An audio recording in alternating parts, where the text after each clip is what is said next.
parle beaucoup d'immigration sur la scène politique fédérale par les temps qui courent, avec comme question fondamentale la croissance démographique du pays, alimentée par l'immigration, nuit-elle à l'accès au logement, l'accès aux services? Bref, notre fameuse capacité d'accueil est-elle atteinte, voire dépassée? Et en même temps, il y a une pénurie de main-d'œuvre. On a besoin de monde pour combler les emplois vacants, soutenir l'économie qui, elle, est en croissance. Donc, le lien entre immigration et logement est de plus en plus fait, ou le lien entre augmentation de l'immigration et pénurie de logement est de plus en plus fait. Et voici ce que Justin Trudeau a répondu là-dessus ce matin.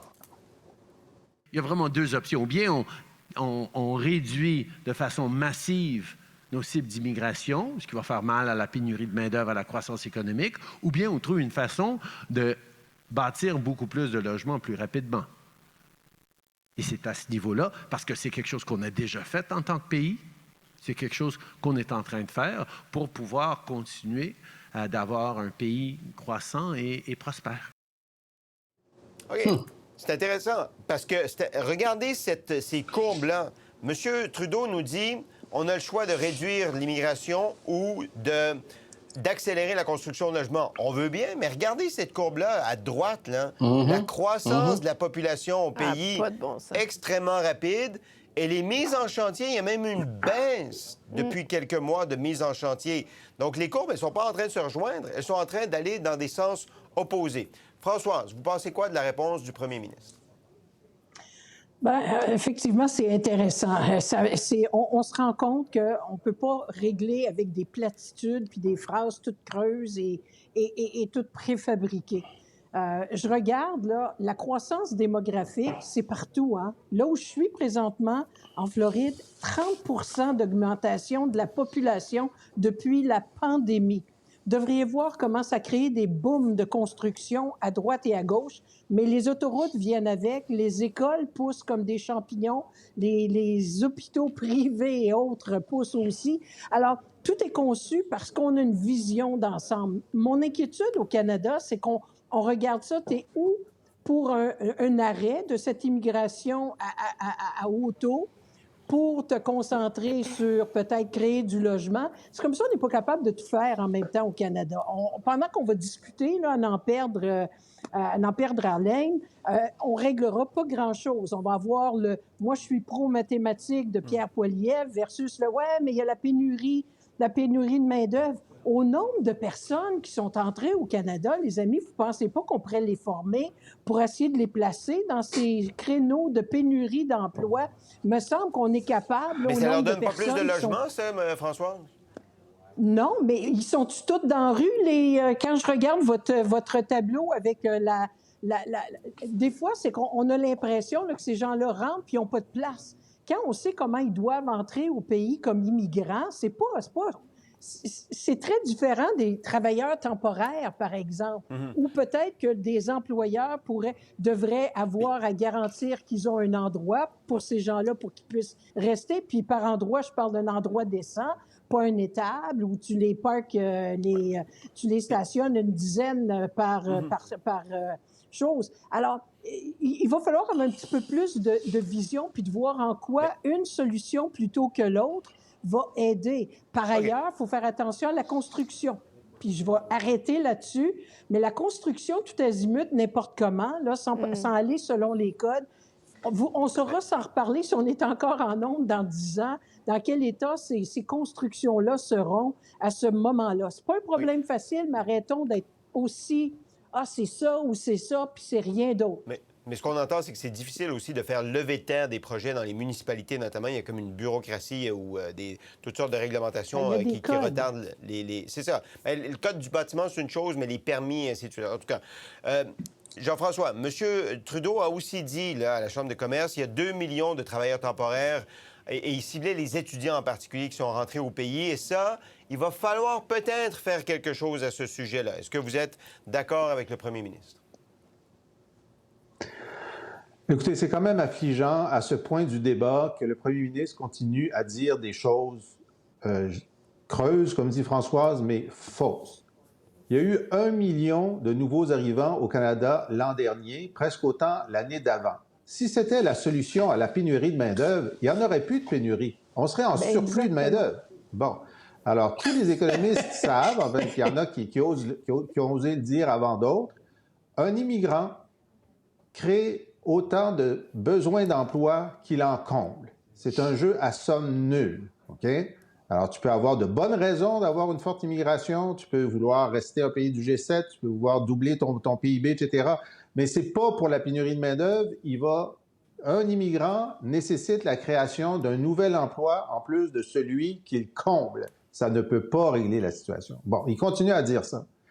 Là, c'est clair, la Banque nationale du Canada a sorti un rapport hier disant que pour la première fois dans notre histoire, on est dans une population trap, c'est-à-dire qu'on s'est créé nous-mêmes, plus que n'importe quel autre pays dans le monde, un piège de population qui, en soi, nourrit notre inflation. Là, pour une fois, Poilievre a raison, c'est de la just inflation, parce que selon la Banque nationale, cette explosion de population met une pression à la hausse sur les coûts du logement au Canada, mais pas ailleurs, en moyenne, pas ailleurs, qui fait en sorte que notre inflation est plus forte à cause de notre politique d'immigration. Alors, écoutez, là, ils ont l'air à commencer à réaliser à Ottawa qu'il y a peut-être un problème. Mais c'est pas un problème, c'est une crise. C'est une crise du logement qui a des conséquences sur le pouvoir d'achat, qui a des conséquences sur l'itinérance et qui a des conséquences sur nos services publics. Et cette crise-là, ils l'ont créée volontairement, ils en sont responsables. Et là, pour la première fois, je vois que les conservateurs, Poilievre, Dimitri nous dit toujours, pour les conservateurs, l'immigration, c'est un sujet auquel ils ne touchent pas. Bien là, je vois que Poilievre commence à y toucher en disant, écoutez, il se réveille au fait qu'ils ont mal géré ce problème-là. On attend de voir sa solution. Il n'est pas encore au point de dire, comme 75% des Canadiens le disent dans des sondages depuis l'an dernier, il faudrait réduire les seuils en attendant que ça se rétablisse. Poilievre n'est pas encore rendu là. Il l'a presque dit ce matin. Il l'a presque dit ce matin. On va l'écouter. On va écouter M. Poilievre. Le nombre d'immigrants que nous acceptons doit être lié mathématiquement au nombre de maisons et appartements bâtis dans l'année précédente. Donc, si on augmente le nombre de maisons par 2-3 %, on ne peut pas augmenter notre population plus rapidement que ça. Ce n'est même pas une question d'être pro ou anti-immigrant, c'est une question d'être pro-mathématique. Ouais, quand on parle de la mathématique de OK, M. Poilievre, je vais juste finir. Alors, je n'avais pas entendu. C'est extrêmement habile, OK?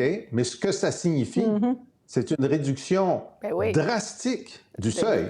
Drastique, absolument. Parce qu'on construit qu'en pas assez de plus, logements. les mises en chantier baissent. Alors, en fait, il faudra en exporter pour respecter ce critère.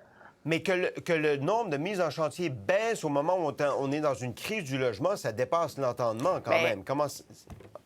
Michel? Oui, mais là, on ne parle pas des taux d'intérêt. Là. Oui, c'est vrai qu'il y a bien de la bureaucratie municipale, mais là, il reste qu'on demande aux privés de construire. Bien, il y a beaucoup de privés qui ont été frileux à cause de la hausse des taux d'intérêt et de l'inflation, des coûts de main-d'œuvre aussi. Ça, le gouvernement Trudeau n'a pas réglé cet aspect-là de la question. C'est-à-dire que même dans les provinces, au Québec ou au fédéral, on sent il faut qu'ils répondent, il y a une volonté, mais l'obligation de résultat, où est-elle? Concrètement, est-ce que ces logements-là vont véritablement se construire et est-ce qu'on va vraiment répondre à ce besoin-là? Moi, je vous avoue que le 2,5 millions de travailleurs temporaires, incluant probablement les étudiants, c'est énorme, même pour l'ensemble du Canada. Et ce qui est déroutant et inacceptable, c'est que on écoute M. Trudeau aujourd'hui, mais on dit comment ça se fait que vous n'avez pas pensé à ça il y a 1 an, il y a 2 ans, il y a 3 ans? Ils ont été avertis par leurs fonctionnaires. Ils ont été avertis par leurs fonctionnaires. Il y a une planification qui n'est pas là. Et encore une fois, c'est, comment dire, il y a un certain laxisme dans la gestion de ces dossiers extrêmement importants. Le logement, c'est un besoin essentiel. Et c'est ça qu'on peut reprocher au gouvernement Trudeau. C'est toujours un peu cette lunette rose, Roger Bontemps, puis oui, d'avoir l'air du bon gouvernement du pays qui accueille tout le monde, qui a les bras ouverts, mais sans se soucier de comment ça va se refléter sur le terrain. Et là, on en paie le prix et on en vit les conséquences. Maintenant, je termine en disant, M. Trudeau, M. Miller font des ouvertures sur un meilleur contrôle de tout ça. Qu'est-ce que ça va vouloir dire? Quand? Ça va prendre combien de temps? Et comment ils vont... Est-ce qu'ils vont faire ça avant la prochaine élection ou pas? Et qu'est-ce qu'on va nous annoncer? Et là, il y a beaucoup de questions à poser au gouvernement et on veut des réponses. Et en tout cas, ils ont l'air d'avoir identifié les étudiants, en tout cas, selon ce qu'on comprend aujourd'hui. Ouais. Dimitri, je vais vous demander de conclure relativement rapidement, s'il vous plaît. Merci, Sébastien. Vous êtes tellement gentil. Surtout que j'ai dit du bien de Poilievre, là. T'as pas besoin de parler longtemps. Premièrement, je vais dire qu'il faut donner à l'Élysée ce qui est dû à l'Élysée. Depuis 2 ans qu'on parle d'immigration, comparé à moi, il est le seul qui persiste et signe. Bien, je persiste et signe, mais l'écart entre ma position et celle de Jean-François se rétrécit parce que je me rapproche de sa position sur l'immigration. Et si vous pouvez remettre ce graphique en ondes, s'il vous plaît. Sur les mises en chantier et l'augmentation de la population. Pas de bon sens. C'est exact. Et je veux vous dire, ce que ce graphique explique, c'est l'écart de 15 à 20 points entre Pierre Poilievre et Justin Trudeau. Ouais. C'est une des raisons pour lesquelles Pierre Poilievre est en avance dans les sondages de façon massive. Puis écoutez, la façon que M. Poilievre explique sa position, puis il n'a pas le monopole sur le mot « gros bon sens », ça a du gros bon sens. Il dit, on va construire des logements. Notre capacité première et notre priorité première, c'est d'assurer que les gens qui sont ici ont un toit sous leur tête. Et tout le reste qui va venir, bien, si on augmente de 2, 3, 4, 5 % la construction de logements l'année précédente, nous allons attacher ce pourcentage à nos seuils d'immigration. Voilà. Et c'est la première fois qu'on l'entendait aller jusque-là. Pour voir nos émissions en entier, rendez-vous sur la chaîne Ici RDI.